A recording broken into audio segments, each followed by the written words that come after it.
আমার তো মনে হচ্ছে অপ্রাপ্তি। কেন আমরা দৈনন্দিন জিনিসের ওপরে খাবারটা তো আমরা সবচেয়ে আগে দেখব, হ্যাঁ। তার মধ্যে আমি দেখছি যে প্রত্যেক সপ্তাহে চাল ডাল বেসিক জিনিসগুলো, তেলের যে দাম আর কি ওয়েটটা লেখা আছে, কিন্তু সেই অনুযায়ী আমরা এটা পাচ্ছি না, দামের সঙ্গে আমরা ঠিক মিল পাচ্ছি না।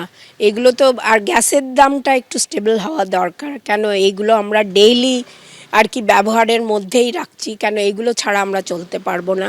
আর দ্বিতীয়ত হলো ওষুধটা একটু বেসিক, প্রেশার, সুগারের এই ওষুধগুলো আমরা প্রত্যেকের ঘরেই আমাদের ব্যবহার করতে হয়। অতএব এইগুলো যদি একটু মিডিয়াম আর কি একটা রেটে রাখা যায় তাহলে আমাদের একটু সুবিধা হয়। যেটা হলো একটা বক্তব্য যে আমাদের তো দুরকম রেজিম আছে ট্যাক্সের। যারা পুরনো রেজিম, সেই স্ট্যান্ডার্ড ডিডাকশান বলুন আর সেই হোম লোন ডিডাকশান এবং যে 80cc যে ডিডাকশান, সেটা যদি একটু বাড়ানো যেত তাহলে অনেকটা বেটার হতো। এইটা একটা সাইড।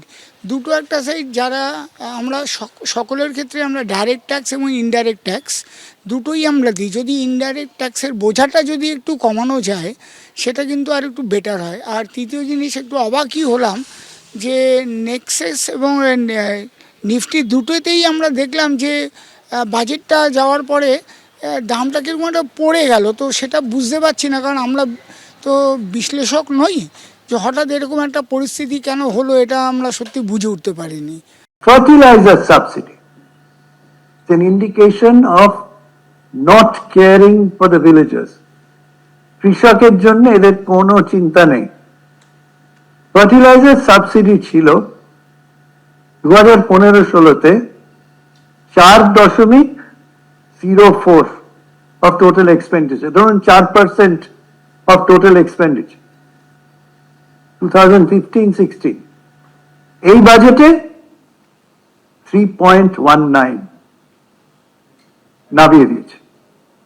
বাড়ানো তো ছেড়েই দিন, গ্রামীণ মানুষের কথা চিন্তা করে বা কৃষকের কথা চিন্তা করে বাড়ানো উচিত ছিল, বাড়ানো তো কোনো প্রশ্নই নেই, নামিয়ে দিয়েছে টু 3.19। সো 4.04 2015-16 থেকে এই বাজেটে বাজেট এস্টিমেট fallen to 3.19। এবার একটা তৃতীয় উদাহরণ দেব, then I will stop on this topic।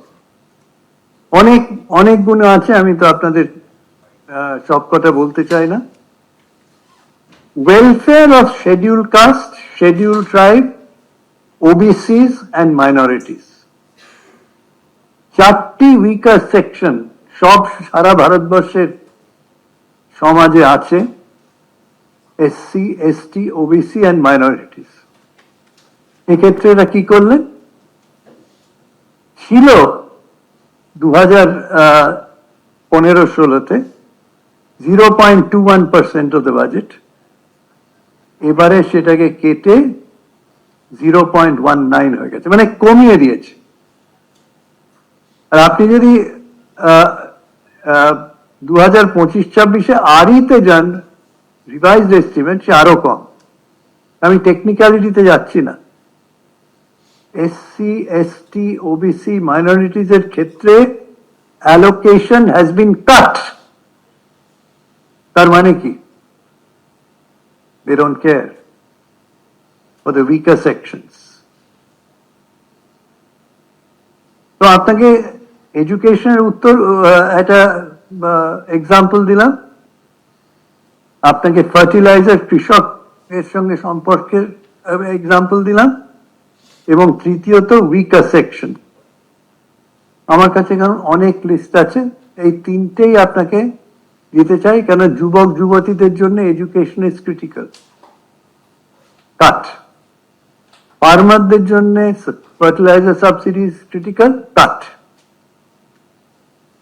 SC, ST, OBC, minorities critical, কাট।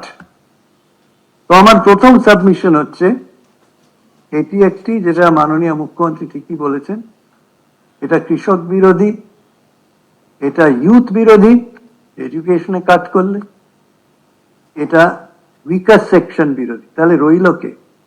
এখন আপনাকে খুঁজতে হবে। এবং মধ্যবিত্তর জন্য কিছু নেই, তাহলে রয়ে গেল কে? কার জন্য এই বাজেট? আমি এবারে সেকেন্ড পয়েন্টে আসছি, যেটা আপনারা হয়তো অবগত নন, perhaps you are not aware of.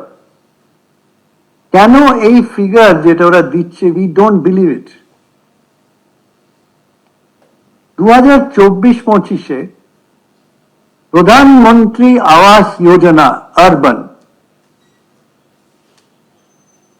বাজেটে বলেছিল 30,170 কোটি, 30,000 crores approximately.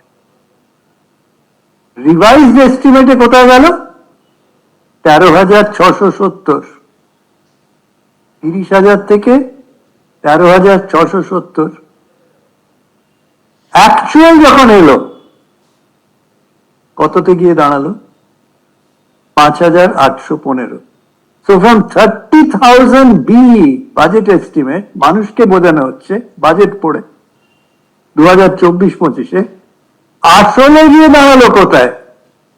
5,815। I mean, it is unbelievable. 1/6.